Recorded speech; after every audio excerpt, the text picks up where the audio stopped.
I mean, we still move more than most people do. It's true. That's the big thing. Very true. Everyone's like, ugh. It's like when people say, "Oh, you can't eat certain things." No, I can eat. All right, how I want. some people are on. That's great. Who we got? Oh boy, I know this guy. All right, so since some people are watching, why don't you start off? Let's intro ourselves first. Okay, sure, you can go ahead. Cool. All right, guys, what's up, guys? My name is John Baruch. I am the fitness manager of New York Sports Clubs in Ramsey, New Jersey. I'm here joining my boy Dave. We're talking about a couple of nutritional things. This is the first time we're doing this, just so you know, it's really raw. It's going to be kind of funny, I think, because we're pretty stupid people. But we want to touch on a couple of things, and I'm looking forward to trying to do this a couple more times. First time for everything. Obviously, you guys, you might have saw us kerfuffle a couple of things. Like that word. That was good. Yes. It's a really good word. And we are both certified personal trainers. I want to see your buddy. Are we saying hi to people? Yep. All right, cool. Dave said hi to you. He is the owner of RPM Nutrition, and I will be coming aboard, and we're going to be doing some stuff together. We'll see what we got. Okay, your turn. Yeah, so since John half introduced me, my name is Dave Clary. I am the owner of RPM Nutrition. We are a custom meal prep service and nutritional coaching. I've been a personal trainer for just about 20 years. Precision nutrition level 1 coach. Use a lot of evidence-based research to do programming, things like that. Currently training out of a facility in Allendale called Tractor Fitness, which is a beautiful place, and there we really believe in nutritional coaching, programming, trying to get clients from A to B. And part of the reason we're doing this is we do know that there's a ton of, I'll say, misinformation out there, and hopefully we can clear some of that stuff up. If anyone has any questions, just shoot them out. I can't really read them from here, so if I zoom in with my face, it's because I'm trying to read what people are saying, and let's go from there. Yeah, next time we're going to get a big screen to hook this thing up. Like maybe use an iPad. That may be good. Myself. Good things. Just one thing I want to mention. Both Dave and I have 2 decades of experience in this industry. We've seen everything from the highs and lows, from functional training to bodybuilding to now like CrossFit, all the boutique stuff, and nutrition has always been a critical part of your fitness journey, right? And that's something that we always want to touch on, and we want to make sure people understand it, right? Where there's so many, again, ups and downs. People want to criticize things, and just like in the media recently, in the last, I'd say the last 3-4 weeks, where we had Jillian Michaels, completely, let's just say it, she bashed what we call maybe a fad diet, but I don't think it's a fad diet, but she bashed the ketogenic dieting program, and we want to kind of address those things as to what's good or bad, what works for other people and stuff like that. So the one thing we want to talk about is there are several programs out there that come across Dave's desk a lot, right? So what are those big ones that we usually see, that you guys usually see and stuff? I see a lot of them too, but. Probably the biggest one I see is keto. A lot of people are like, oh, what do you think about going keto? Or someone I have now working with, she's done very, very, very well. She's been following the programming for 3 weeks, and she dropped 4 pounds, which is, if any of you guys are out there, fitness people, you know that's really great work. She felt like she should be a little bit further along, and she was like, oh, what do you think about keto? And then I had to give my opinion of that, and then she kind of was like, you know what, let me just stick with what I'm doing. Not that there's anything wrong with going keto, but in her particular reasoning for asking, she was looking at it as a solution instead of a tool, when in reality it's a tool, not a solution. And hopefully we'll get into some of the particulars about that in a few minutes. So keto, some people bring up paleo, so that's definitely a thing. There's some good and bad things about that. Some people also bring up the Whole30 diet, and then I do deal with some vegetarians and things like that, and those aren't necessarily diets, they're more lifestyle. But I think there's definitely some misconceptions about all those things floating around in popular media right now, and unfortunately, because popular media is so widespread and so easily accessible, whether it's daytime television or big blaring headlines on Google or just the internet, people will go to that and think that that's their source. Because why would anybody who has that kind of a reach, like a Dr. Oz or I don't know, like Ellen or something, be spreading nonsense? And sometimes it's not always the people who are spreading it know how much of it is true and how much of it isn't true. So hopefully that's where we can come in and kind of shed some light on some of the truths or untruths of these fads, non-fads, diets, protocols, whatever you want to call them. Are we going to go with our own opinion as well on these things? Of course. Cool. So one big thing that when it comes to that stuff, clearly the reason why I think these diets or these nutritional, whatever we want to call them, is pushing so hard is because these celebrity, quote unquote, celebrity trainers or just the celebrities themselves are getting, let's be honest, they get paid. They're sponsored, right? You can tell that they don't really understand it because I don't think that a lot of them live that type of lifestyle. Most of them, a lot of them do. Let's be real. I know I've seen so many interviews with all these other celebrities that are in incredible shape, and they do it for the camera and stuff like that, but they get paid to do these things. We want to make sure that people live the lifestyle, right? The correct lifestyle, nutritional lifestyle for their body and for what they can handle and stuff like that. So one big thing is, Dave, you could just touch upon. Let's just explain what the ketogenic diet is. Like, what entails? What's the whole thing behind it? So, for anybody out there who is unaware, almost everyone's probably heard of the keto diet or the ketogenic diet. Many people out there seem to think it is just, low carb and high fat.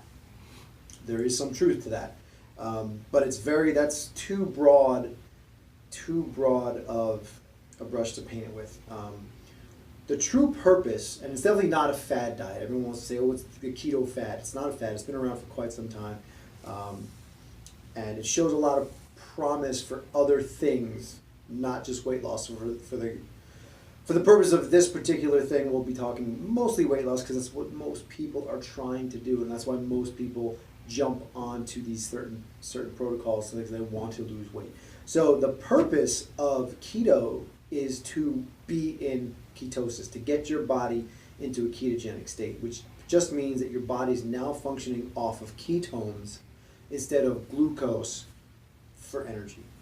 The only way to do that is it's about anywhere from a 75 to 80, 85% ratio of fat to about a 15% protein, it's like a 5% carbohydrate intake.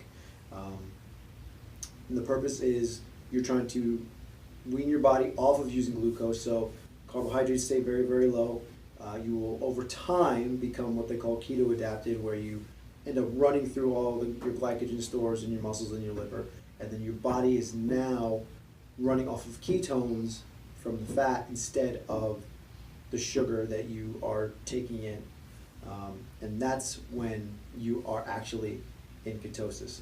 Really, only way to check that, some people will use the pH strips to pee on, and other people will have these little portable things they can check their blood on a daily basis. That's the most accurate way to do it. You can't just assume that just because you're taking in high fat and low carbs, your protein is going to be moderate. You can't just assume that that's where you're going to be if you want to do it right and correctly.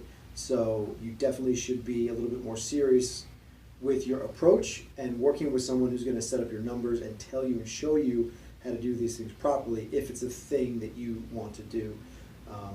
However, at the end of the day, unless you are actually still creating caloric deficit, if you are expending 2,000 calories and on the ketogenic diet you're still taking in 2,000 calories or more, you're not going to lose any weight. You might lose some weight from the initial water loss. Every gram of carbohydrates takes along 3 grams of water.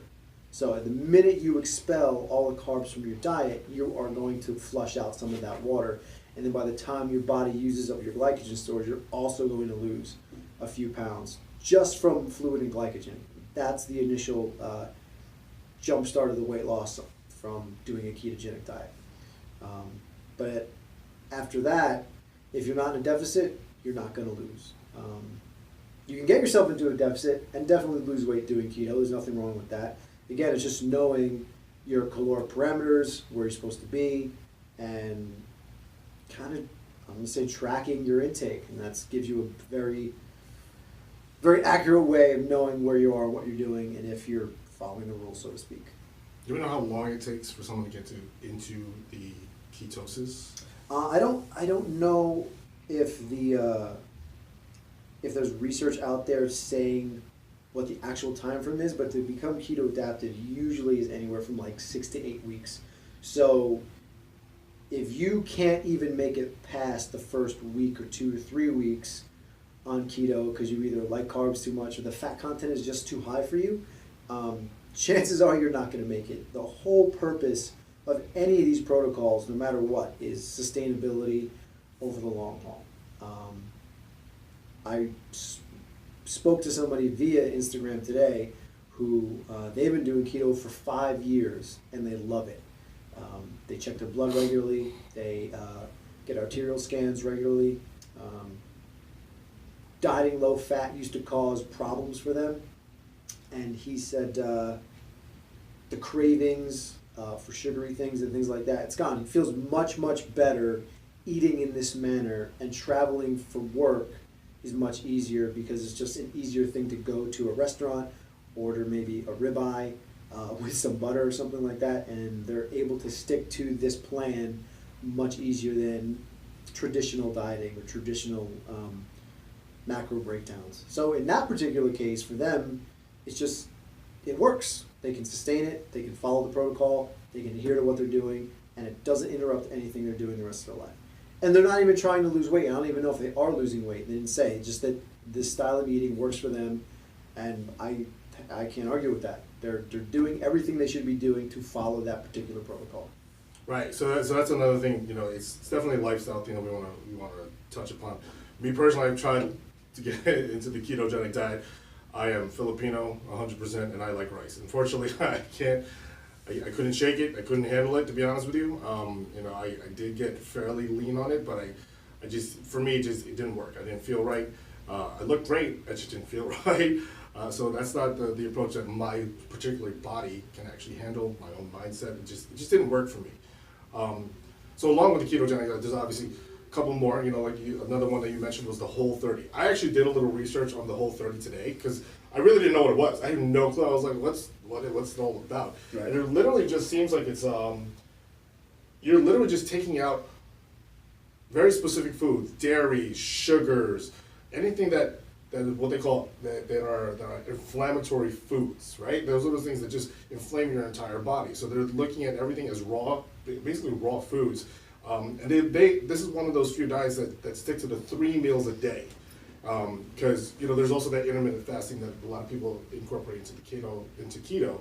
But with the Whole30, they want 3 meals spread out throughout the day, high protein, and just like it seems like it's just vegetables and fruit, or maybe not even fruit. I think it's more just vegetables. So what have you come across with the Whole30? The Whole30, what I like about that, and some of any of these diets, is that they focus on getting whole foods in. Whole foods, unprocessed foods, even though inherently processed foods aren't terrible, they're not the devil, but I want you to stay away from some of the processed foods. It is almost like an elimination diet. However, when they give you the list of restrictions on grains, legumes, it's a huge one, the legumes. I didn't realize that dairy. You know, they really. But see, the problem with that is they're saying that these are inflammatory foods. That's just not the case. Sugar isn't inflammatory. Dairy isn't inflammatory. The only times that these foods can be deemed inflammatory is if you have an actual food allergy to these things. Just ingesting sugar on a regular basis, even though it's not the best thing you can do, is certainly not inflammatory. It's not going to cause any distress to your gut. Granted, if your entire diet is shit, then it's not going to be the best feeling thing in the world. There's a lot of issues I feel with the Whole30 though, because they say after 30 days it'll improve your relationship with food, which as health practitioners and people who do nutritional counseling, that's one of the biggest things we come across is people have poor relationships with food Right. because they believe things are bad, things are inflammatory, stay away from this, it's no good, blah, blah, blah, blah, blah.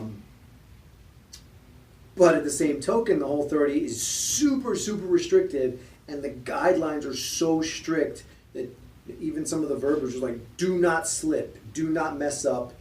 And then it almost makes you go on a guilt trip when it says, you know, unless you slipped and fit, this was right off the Whole30 website, unless you slipped and fell face first into the pizza,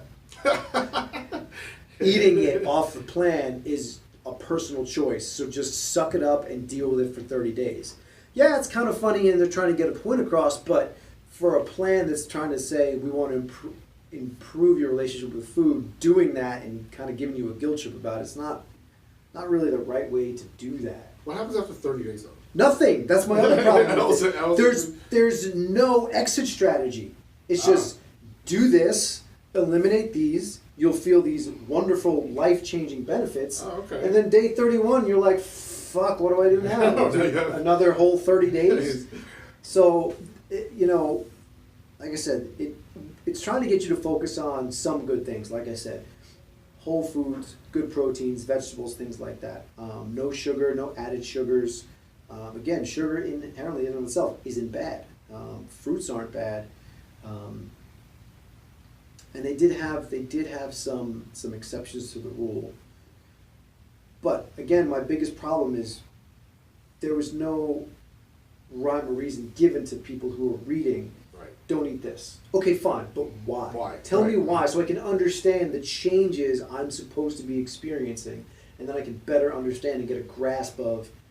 Let's say you make it through 10 days and you're like, this sucks, I don't want to do it anymore, but I What got to do you figure do? another Yeah. 20 days. Yeah. And I had a former client of mine, actually, I reached out to them because I saw something on their Instagram about, they were asking questions about fruit because they were doing Whole30 diet and they love fruit. Right. And the group was telling them, no, you screwed up, you have to go back to the beginning. Wow. Like, all this stuff when the girl was just trying to be healthy.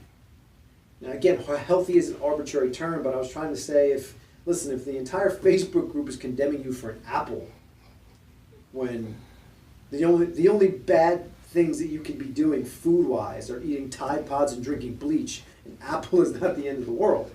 So the next day she went off the Whole30, kind of got back onto like a regular eating plan, and she felt better. Can we basically, I mean, I'm just shooting off the top of my head.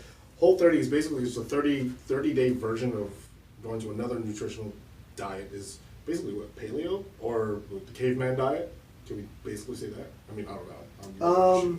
Not really. All right. So then, what? Okay. So explain to me what the paleo diet is then, because that's what I assume that's what it was.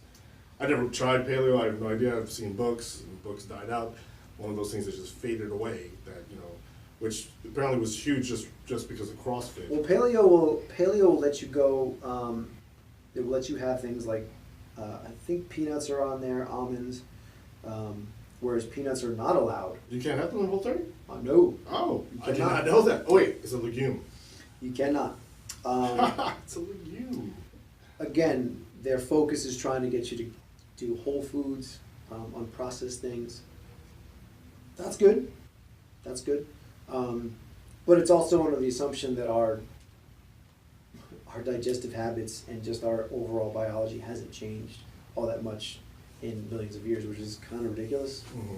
But even in the very beginning, those guidelines were super, super strict. Yeah, straight. And over time, they've loosened the reins to be able to include protein powders. You see paleo protein powders. Yeah. Well, I hate to say it, but you kind of have to pick one, or you have these super strict regulations, and then it's like, well, nobody can do this for more than 10 seconds because we're like, this is nonsense. Right. And then you start to build out different rules and make new products. There's nothing wrong with doing that, but like, what's the end game? Right. Most people, I don't know anybody who's done paleo super effectively for a long period of time. I'm not saying that it's not possible, and I'm not saying anybody out there who's tried it hasn't been successful doing it. I just haven't come across anyone who's done it.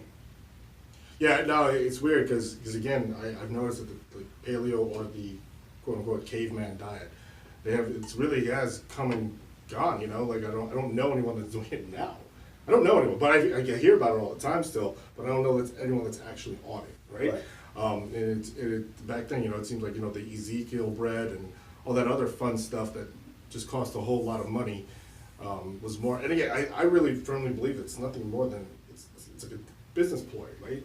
It's become more of, like you said, they're making protein powders when I'm like, it doesn't even make sense if it's paleo because now it's processed.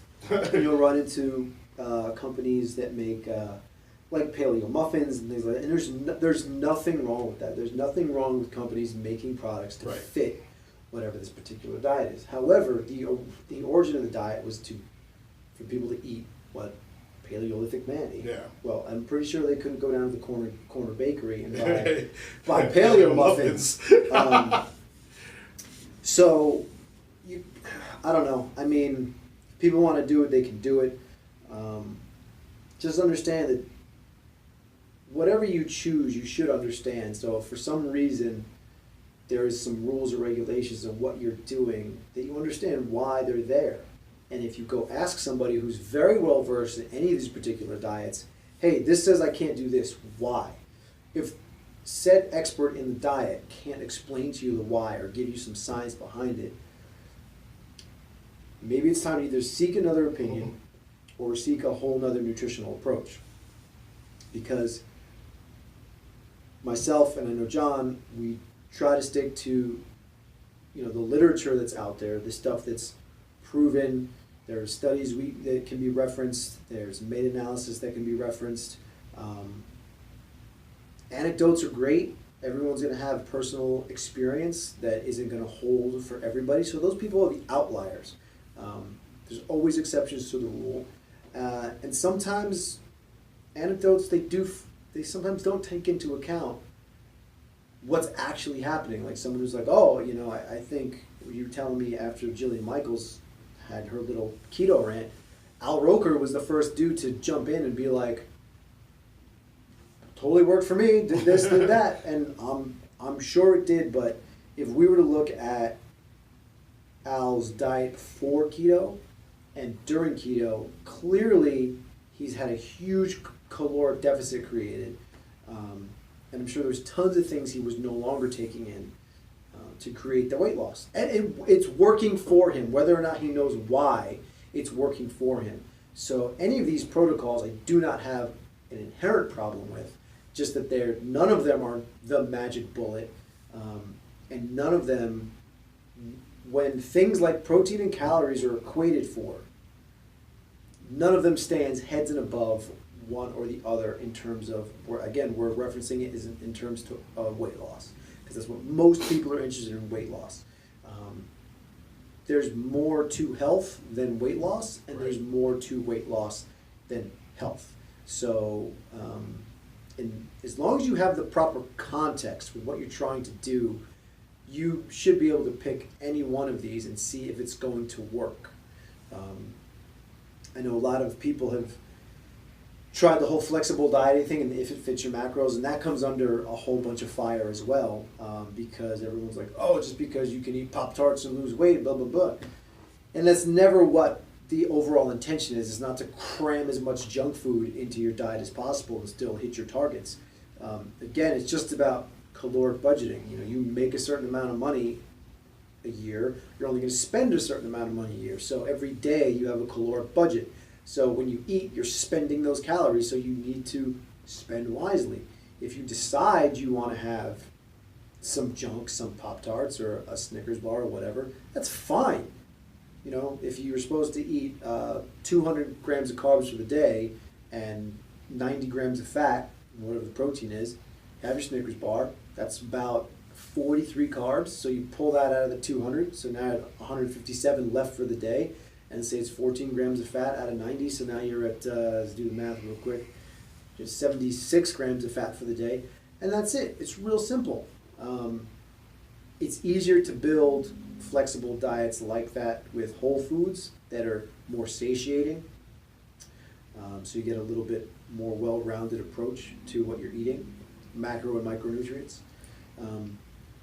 But you could also apply the same thing to a keto diet. With keto, you are going to have a particular fat number to hit every day and a particular carb number to hit and a particular protein number to hit.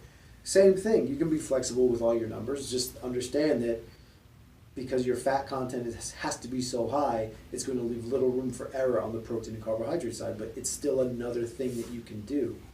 So again, it just needs to fit the context of what you're trying to achieve. That's a huge thing, it goes back to, what keeps coming back into my head is literally like utilizing the, what's it called, the intermittent fasting, right? Like when we incorporate that, and what kept coming back into my head when we were talking was Weight Watchers, because we mentioned that comes across a lot, and that you like Weight Watchers for what you call a baseline or it's a great for people who have zero idea on any topics nutrition. Weight Watchers I do like because it teaches some of the basic things that most people miss. It's portion control. I wish I had something to show you the difference between what most people think a handful of almonds is and what an actual 1 ounce serving. A 1 ounce serving of almonds is about 26 to 27 almonds. You could probably get at least 40 almonds in your hand. Now that's almost 2 servings, and almonds are potent because they're high in fat. So you're running about 170 to maybe 200 calories depending on the servings, the almonds you're having.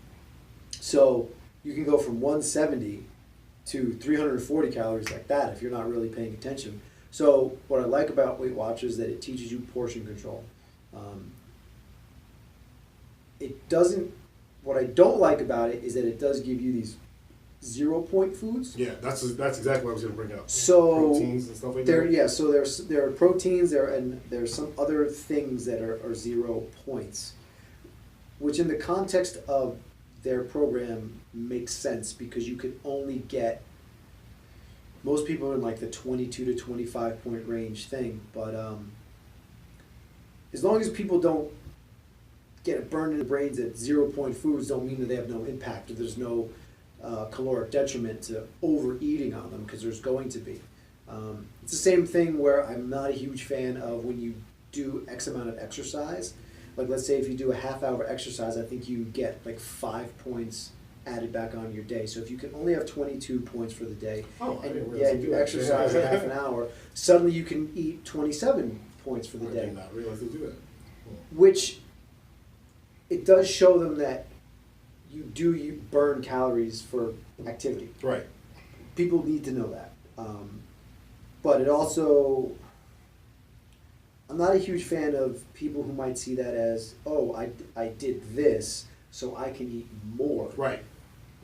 Technically that's true, but when we're trying to still build a weight loss protocol, you need to have that caloric deficit there. Right. So if you have a very good deficit for the day, let's say you burned 2,000 and you only took in 1,800, 200 over the course of the week, it's 1,400 calorie deficit. That's great. But if you think that, all of a sudden if you eat extra because you exercised, all of a sudden your 200 calorie deficit can get shortened to like 50 calories. Right. You're still under, but it's only 50. So all of a sudden your weight loss takes much longer. Right.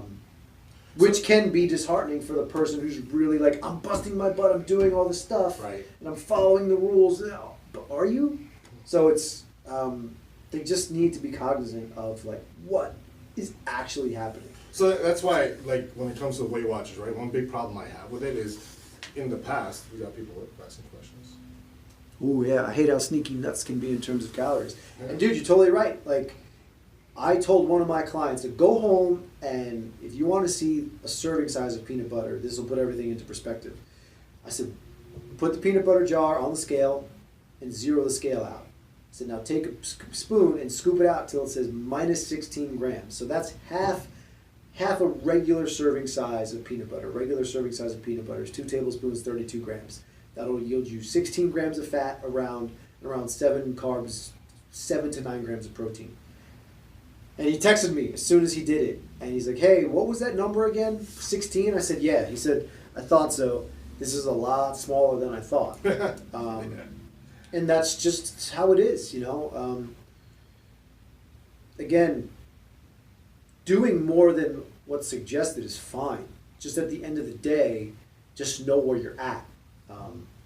Well, so with just knowing where you're at, right? That goes back to what I was about to talk about with Weight Watchers in itself. So back in the day, right? Now the 0 point foods are like the proteins and stuff like that, right? Well, we already know that proteins have caloric. there's numbers to those things, right? So how is it 0 points? That's the part I don't get, right? Because we're talking about caloric deficit and expenditure, right? Back in the day, there was points. So technically, I feel like they were doing it better back then because there was actual numbers that they were using. So again, I remember 10 years ago, 15 years ago, most people were still at the 22 points, 24 points, stuff like that. But now all of a sudden, it's still 22, 24 points.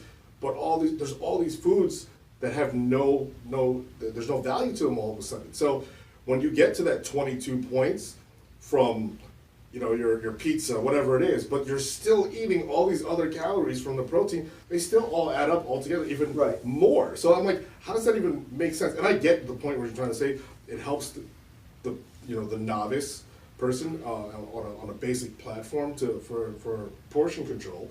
But at the same time, the numbers aren't even there. Like if we're really going into this scientifically, in the industry, we always talk about calories in, calories out. I don't 100% believe that anymore, but I think that there's a bigger picture behind that. But if that's what it is, this guy definitely has problems with his serving sizes for all the nuts and nut butters. I feel you, buddy. I feel you. Man, I just take the tablespoon, I dump it in the jar, and I eat it like an ice pop. But yeah, how do we even justify that? Well, so I think from this perspective, because the point totals for the day are still on the lower side, I'm guessing, just from what I know, is that because protein, one, has the highest thermic effect of food, which means carbs, fats, and proteins all have what we call a thermic effect. So X percentage of said food is burned off in just how your body digests it. So protein has the highest thermic effect. Anywhere from 20 to 30% of the calories in that food are used in breaking it down. Fats and carbs, I think, are like 9 and 6%. It doesn't mean it's like a negative calorie thing or anything like that. It just means that it takes a lot of energy to break down protein. And I think that's what Weight Watchers is banking on, that protein has the highest thermic effect, and it's also very, very satiating. So even though it's a 0 point food, let's say if you were to have 8 ounces of a low-fat chicken breast, which is high, that's about 50 grams of protein, about 200, 220, whatever calories, depending on how much fat is in there. Chances are it's going to be real tough for you to hit all those other points when you're full of protein. But most people won't go to that 6 ounce, 8 ounce, 10 ounce portion. I just don't think that's going to happen. So I think that's their thinking, that it's super satiating and it's got the highest thermic effect. But if they're not explaining that to their people, right, I wish they would. Maybe they do, because I've never sat in on a Weight Watchers consultation. Yo, whoever has done Weight Watchers, hit us up. Let me know what. Is anybody out there done Weight Watchers? We'll take questions even after this, and we'll probably answer it within the week. I'm trying to understand that. So that makes sense. Another question just popped up. Does it matter when we eat? I always hear no carbs after 8 o'clock. Here's what I say. It's 8 o'clock somewhere, right? Who cares? How does the body know if you're here or in China? Well, that's what I always say. But I get it. There's tons of ways to answer this. It's a slice of bread at 1 p.m. still has 20 carbs. Yeah. A slice of bread at 4 p.m. still has 20 carbs. A slice of bread at 8 o'clock and later still has 20 carbs. Right. So time of day is very irrelevant. And also, are we talking Eastern time? Pacific time, Central time. Exactly. What if you're in that state where there's no? Yeah, there's that one line where there's no daylight savings. Yeah. But in all seriousness, it doesn't matter. What matters is your caloric intake over the course of the day, or the course of the week, or the course of the month, or the course of the year. So as long as you are either in a deficit, meeting maintenance, or for some of you people trying to gain weight, build muscle mass, whatever, as long as you're over, that's what matters the most. Some people don't like to eat late because they don't like to sleep with a full stomach. Some people like to go to bed hungry, so they wake up hungrier. So timing is super irrelevant. It's all personal preference, as long as at the end of the day you've met whatever your caloric requirements are. So if anyone tells you different, they're lying to you or they don't know. So, Not knowing is okay too, but admitting that you don't know is better. So let's go back to the timing thing, right?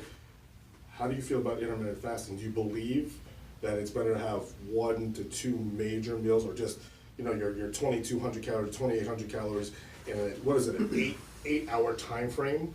Like not eating until like 1 o'clock in the afternoon? Right, so I'm going to go back to the timing thing. So this gentleman here says he works from 11 p.m. to 7. So if you're really hung up on timing of your food, just think of it as your waking hours. So you're up from, let's say, whatever, you're up 18 hours out of the day, whatever. Whenever those hours are is when you eat, because you still have the same amount of time and activity happening. The time of day that it happens is irrelevant. So as long as if you get up at 9:30 p.m. to go to work at 11, so your breakfast is at 10 or 10:30 or whatever time, and then you follow your schedule for the rest of the time. And that's all that really matters. Like I said, just your day, your 24 hours is just shifted. So it doesn't matter. The time of day is irrelevant. It's just a matter of when you're up, when you're moving, when your activity is taking place.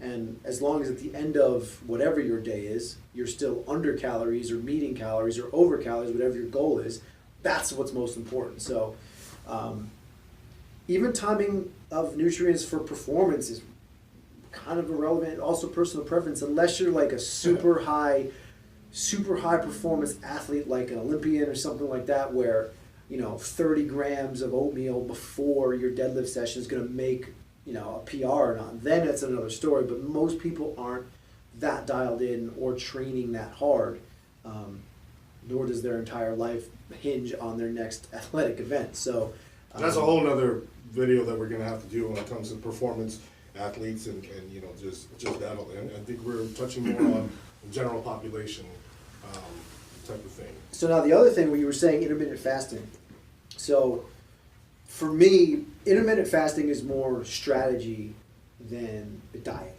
You can take any of the diets that we mentioned. You can do macros, you can do keto, you can do paleo, you can do mamio, whatever the hell you're doing, right? And it's just a matter of condensing your calories into a particular feeding window. So for some people, it can make staying in a deficit easier, because chances are it's harder to get or overeat whatever your caloric intake is when it's smushed down into a 6-hour window, or maybe even less, depending on what you want to do. And for some people, when they fast, it makes them less hungry.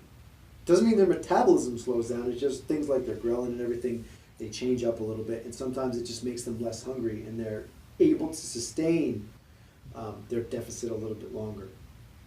Like I said, it's very difficult to overeat on intermittent fasting, because let's say you're someone who's, I'm going to use 2,000 because it's easy. You burn 2,000, so you want to take in under. It's probably real hard to get in over 2,000 calories like in a 6-hour window, yeah, unless you bang out like 2 double Whoppers. Right. But in that case, you got to really be trying hard to do that kind of stuff, and most people are not trying to inherently sabotage what they're doing. Yeah. And the only problem I have with intermittent fasting are the zealots out there who say that the fasting increases growth hormone and all this other thing. While some of that is true, the growth, you do get small spikes in growth hormone. However, they're not significant enough to significantly impact fat loss, or definitely not in terms of gaining any muscle mass, because growth hormone is not anabolic like that either. Plus, you're not going to build muscle when you're in a Deficit. deficit. So Yeah. anybody who's beating the laws of thermodynamics and physics, you deserve many, many gold medals. But a lot of that stuff is anecdotal evidence. It's not the norm. Terry And Crews does it. Who? Terry Crews. And it probably works great for him. I think a lot of this has to do with genetics. Your genetics are going to play a big part of how your body's going to react to any type of diet, fad, nutrition, stuff like that. Like for me, every day I fall into intermittent fasting by mistake. I don't mean to.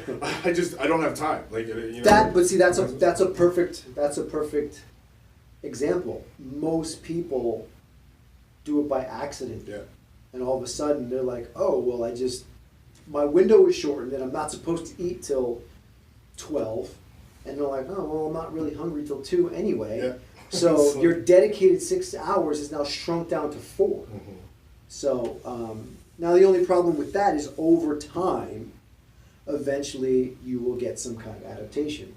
Whereas you're going to get accustomed, you may lose some weight and then you will drop, your metabolism will shift down to accommodate the again, it's lifestyle. Yeah. And then you have to figure out, you'll get to a maintenance point, and then you either figure out if you want to lose weight, what do? Do you now increase your output? Depends on where you're at. Or do you decrease your input? Also depends on where you're at. Or you could just take a diet break, go off intermittent fasting, and just try to go back to your old maintenance calories for a small period of time. You'll probably gain minimal weight back, do a little bit of reset, and then you start over again. Again, it's all personal preference. It depends on what you're doing, or why you're doing it, and where you're at the moment. But it's all things to consider.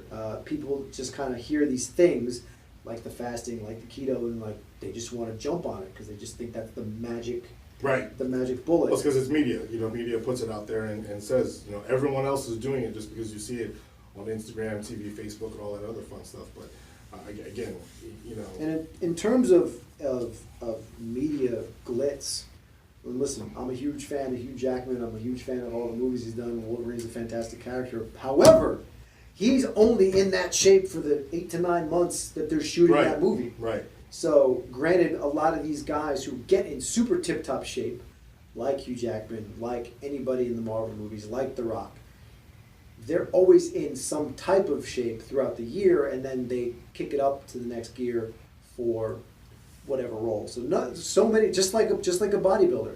A bodybuilder is going to look great from like 8 weeks out from their show to the day of the show to a couple weeks after the show, but they're not in that super ripped look the entire year because sometimes it's an unsustainable practice. Yeah. And if you want to make any type of improvements in your body composition or your muscle mass, your calorie intake is going to have to change. You have to go up or go down. You're either gaining, maintaining, or losing. Yeah. No, absolutely. I think it's a really good point. And like I said, I do it by mistake. Lifestyle just changes the whole thing. And it's just one of the things that we want to touch upon, that there's so many different ways of doing this. So in my own head at this point, we're really just doing this off the top of our heads, just talking about this. How do we feel, you as the owner of RPM, right? How's RPM, how does that work with all these other nutritional diets out there? Like, because I know that, you do the entire meal prep. So for those of you who don't know, he actually cooks all the food, him and his cousin Mike. They do everything. I'll jump in there too. I will be, we're going to do videos from there. That's going to be the best videos ever. And we'll see what we can do from there when we start doing this. How does RPM get to record? Is there something else fun? Ask us some good questions. I'm trying. This guy's got a bunch of questions. Lifestyle and body adaptation. Get somebody that talks to us. I don't know. I don't necessarily know what he's asking. He's just kind of jumping on it. This guy seems to have a couple of questions regarding timing, because he's the one who's working the graveyard shift. This is just saying that. No, I mean your life is literally, it says 11 p.m. to 7 a.m. I mean that's like our equivalent from 11 a.m. to 7 p.m. That's what your lifestyle is. You're awake at that time. half the world Yeah. is not, but unfortunately, that's what it is. And that's your time frame. 24 hours is 24 hours for us, and we didn't make up time. I don't know who did, to be honest with you, because that's just how that's what we're looking for in that. But yeah, going back to how do we utilize RPM in these programs that are out there right now? How many people actually do that? We've actually had some people come to us and be like, hey, I do fasting, can you do my meals? Yes, we can do that, because like I said, fasting comes down to an eating window.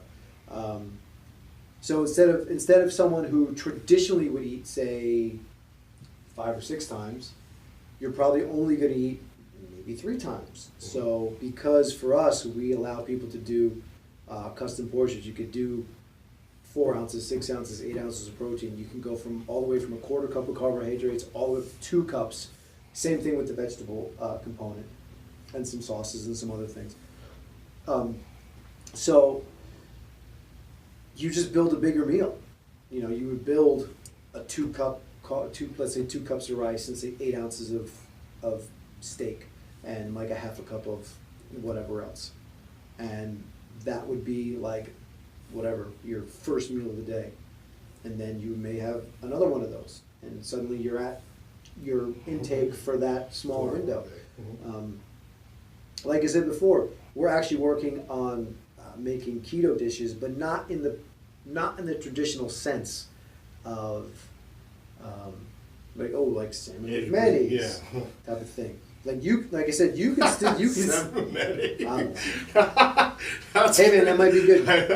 Salmon with cheese. I don't know anyone that does that. Salmon with peanut butter. How awesome was that? So as long as your overall content for the day, as long as your fat is a certain percentage, as long as your protein is a certain percentage, as long as your carbs are a certain percentage, you can eat whatever you want. Like I said, you could still do like a flexible diet, track your macros thing for keto, just that your fat is going to be much higher than your protein and then obviously your carbs. So we're working on being able to do hit a button on our website, make it keto. So now all of a sudden you switch out. And all your carbs will probably zero out. Your vegetables will be a particular portion, and your protein will be a particular portion. And then we'd like to offer these finishing butters, take an 8 ounce serving of our grass-fed steak with like a cup of spinach, and a 2 tablespoon serving of a garlic herb butter that you melt on top of the steak. Boom! There's a keto dish, baby. Like Kerrygold butter. I don't know. No. Because that's the man. That would be pretty cool. But actually. that's the idea. Sponsor. So, but any there's a lot of places that are getting into the keto thing, the paleo thing, the Whole30 thing. For instance, I saw on Instagram the other day, Chipotle is now Whole30 certified, because you have to get certified to make sure that your ingredients fit with their parameters. Keto certified. I think I don't even know. There's a keto certification? I don't know. Maybe there is. Like, there might be. Oh. The Crisco band comes in and says you're good. And then what was the other? And paleo dishes. So now when fast food chains, and this isn't a shot at Chipotle at all, because it's a fine place. But once these diet fads or crazes start to hit like mainstream pop culture America, like a fast food chain, I don't want to say it's time to reel it in, but clearly there's a lot of information that's not out there about what these things really are and how they really work. Because if you're really following any of these protocols, should you be going to a fast food place to get your particular meal? I don't know. There's probably better choices where you're more in control of what you're doing. And again, I'm not sure if what they're doing, like you can certify any restaurant that's only using Whole30 certified ingredients, but the ingredients is where it stops. There's no regulation in any of these programs onto the serving sizes or how much of whatever you can have. So I haven't looked at the dishes for Chipotle, but there's a good chance that they're not taking into account any of your caloric needs or any of that. So granted, I'm sure the information is available. because I think it's available for everybody else. But I don't know. Just make your decisions wisely when you do stuff like that. Yeah, again, I can't push it enough. I think that when companies like the commercial companies like like Chipotle tie into these quote unquote fad diets, you said it's on the real stuff, and I believe that it's just that it's a fad diet now. Now it's just become something popular to do. It's like being, and I hate to say it, like being like an Instagram star, whatever it is. Right. You're an influencer, right? So when you just jump on these little things, it's not as real as possible. And most people don't understand that it's not custom. Like you said, like you don't know if they're actually measuring out. So let's go to the ketogenic, right? Chipotle and keto, like you don't know how much they're actually weighing anything out. Like I've seen the line when I bought it, they just dump. Like, Yeah. Is that actually measuring anything out? Unless, I'm not sure. Like their version of a keto thing could be they give you a burrito bowl, which is mostly lettuce, which is fine. They could give you a double serving of like sour cream and avocado or the guac or whatever. And I don't know. Maybe they can give you. Is the double protein available for a keto dish? I don't know. I haven't been there. If it is, the problem with that is, like I said earlier, if your protein intake gets too high when you're trying to do keto, your body's still going to manufacture glucose in your liver from gluconeogenesis. So people just need, those are just the facts that people need to be aware of instead of just thinking that things are high fat, low carb. Like it's just, there's so much more than that. And I don't have an issue inherently with larger companies offering these types of products to people. There are just other solutions if people don't necessarily know how to go about it, how to program what they're doing. However, I feel in this particular regard, it's just like, let's get a product out there that's labeled as such and let's watch the sales come in. I don't think they're really that invested in how much is what they're putting out really helping you get to whatever your goal is on the set protocol. Right, And, it's a business at that point. yeah, the thing is like, truth is free, but truth is hardly ever fancy or sexy or cool. So a lot of these things will jump on fads because it's an attention getter. It gets butts in the seats. It gets people to spend their money. It's trending. That's all it is. But at the end of the day, is it really helping you get to whatever your end goal is? If you can make it work for you and you're still getting some type of result from it, great, then more power to you. You figured a way to make it sustainable for yourself. But I think for the masses of people who are just unaware of what some of these things are, I don't know, I just think it's kind of a disservice to the programs themselves. Like I said, there's nothing necessarily wrong with doing any one of these programs within the proper context and understanding what all the science is behind it. But unfortunately, I just don't think that that's their intention at the moment. I could be wrong though. What if, how long has RPM been around right now? About 2 years. 2 years. In the last 2 years, what type of programming have you seen has been the most successful for people in the weight loss?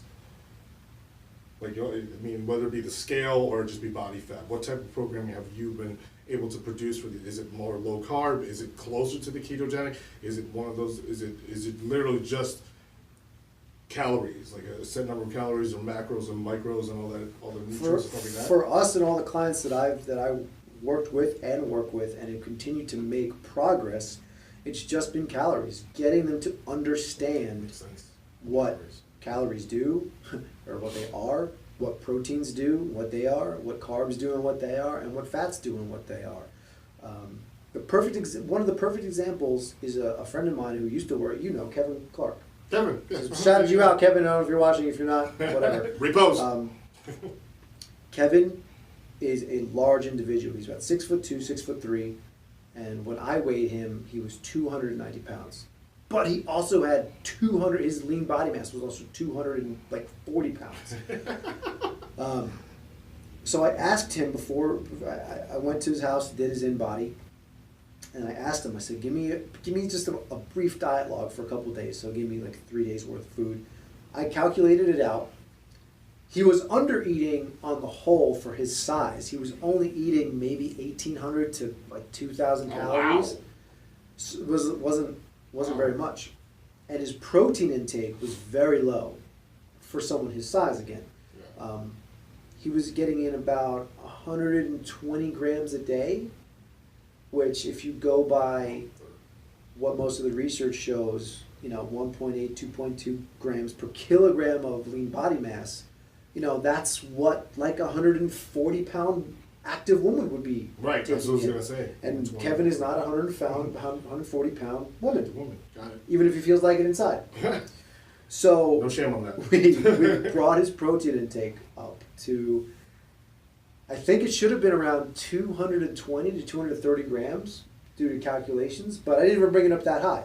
I brought him up to about 190, 200 grams, and we just adjusted his carbohydrates and his fats in conjunction with his protein over his entire caloric range. So I think I even bumped him up to about 2150 was his overall caloric intake. So he just responded to me the other day. I've been talking to him since then, but since October, he has gained 4 pounds, but lost 2 pant sizes. Oh, so he's dropped body fat. Yeah, so he's like, I haven't seen a size 38 since 2009. And I haven't changed anything in his program since then. So he's been following, to the best of my knowledge, hitting those targets as accurately as he can. And really what's been changing is his workouts. He posts his workouts on Instagram, so I do see them. He is lifting hard and heavy, especially for someone his size. Mm-hmm. And even way back when, I remember he told me it was like 8 days into the program, and he's like, I feel better. In the beginning, he had a tough time getting all the food in, but he said he felt better, and now I know he's been able to get all his food in. Oh boy, Shut up. we have 1 minute and 37 seconds remaining. I didn't know there was a time limit. Yeah, I was going to say there's a I didn't know time there was a limit. time limit on live. It's Wow, super lame. That's stupid. So I guess that's our time. Oh, wow. Well, so- we're definitely going to be doing another. We have a couple more topics we I want to hope- talk about. Oh, hold on. Some people think only low-fat or no-fat dairy should be consumed. Is there anything wrong with whole milk? No, there's nothing wrong with whole milk. However, again, it just comes down to calories for the day. So if you can fit that whole milk in somewhere, and it still fits in your fat content for the day and your carb and protein requirement for the day, it's fine. And of course, if you don't have any kind of lactose intolerance. So if it fits, you can do it. There's nothing wrong with it. So that's what I said way earlier before. The only time things should be avoided is if you have some kind of intolerance or you have an allergy. That's the only time you should not be taking in certain foods. But other than that, really anything should be on the table.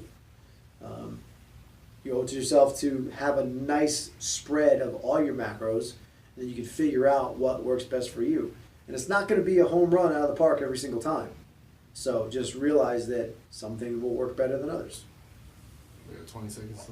Not even. Well, I'm just going to take it to the end of the 20 and see what happens if they just cut it off. Yeah, that's going to be weird. But just in case, listen, if you guys have any other questions or you want certain topics we're going to talk about, DM Dave or DM myself. I'm jbaruch.fitness on Instagram. I don't know if you can spell it, JBARUC.fitness. Oh!